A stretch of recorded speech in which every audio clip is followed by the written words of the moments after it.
Salut à tous, je suis très content de vous retrouver dans cette vidéo pour pouvoir vous présenter mon longboard électrique. Ça va être pour moi l'occasion de répondre à un certain nombre de questions que j'ai déjà reçues, notamment sur les stories ou autres sur Insta. Où est-ce que tu l'as trouvé? À quel prix? Quelle est la vitesse? Voilà, en gros, donc je vais enfin vous présenter mon skate électrique.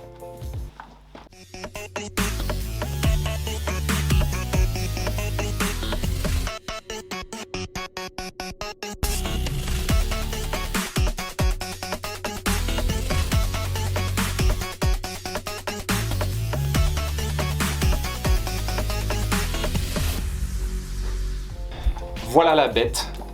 On est sur un Wago 3 que j'ai commandé sur le site Wagoboard et qui arrive directement de Chine. On est sur un longboard qui est composé à la fois de bambou et de fibres de verre. Ça lui donne une super flexibilité et ça nous permet vraiment de ne pas ressentir les à-coups quand on est sur la route avec. Ça donne vraiment une sensation très smooth, on a vraiment l'impression de surfer, c'est vraiment une sensation très proche du snowboard, je dirais. Pour le modèle que j'ai choisi, parce que vous avez deux possibilités, vous avez les batteries de 6 A ou les batteries de 8 A, ce qui vous permettent d'avoir une plus grande autonomie. Je suis parti sur la batterie de 8 A pour ma part, et normalement ils annoncent une autonomie d'environ une trentaine de kilomètres. Alors on est loin d'atteindre ces 30 km en réalité.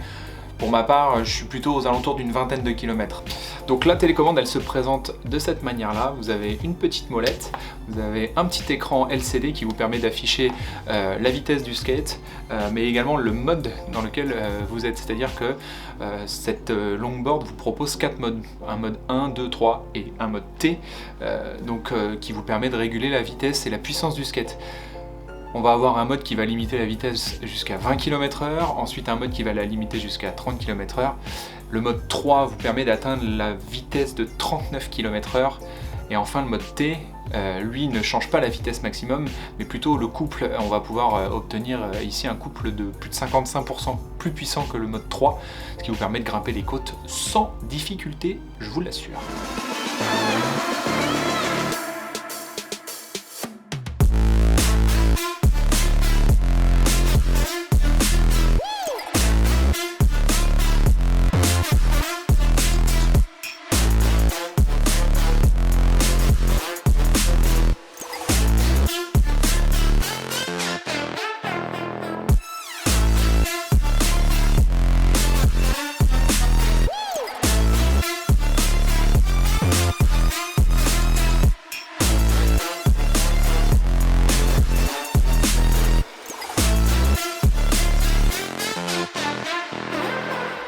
Pour ma part, ça va faire bientôt 1 an que je roule avec ce skate.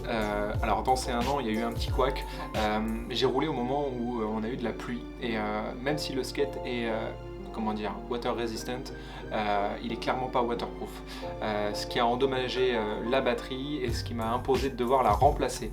Une batterie, c'est à peu près 200 €, donc il faut quand même se dire que c'est pas négligeable sur le skate qui envoie à peu près le triple. Mais donc du coup, il faut clairement pas abuser et ne pas rouler dès qu'il fait humide ou dès qu'on a de la pluie. Voilà, c'est tout pour cette présentation rapide de ma longboard. J'espère que ça vous aura plu. Si vous avez des questions, n'hésitez pas, vous pouvez utiliser l'espace commentaire, ça sert à ça. Et puis peut-être à une prochaine, hein, on sait jamais, peut-être qu'il y en aura une nouvelle dans la famille d'ici peu. Salut!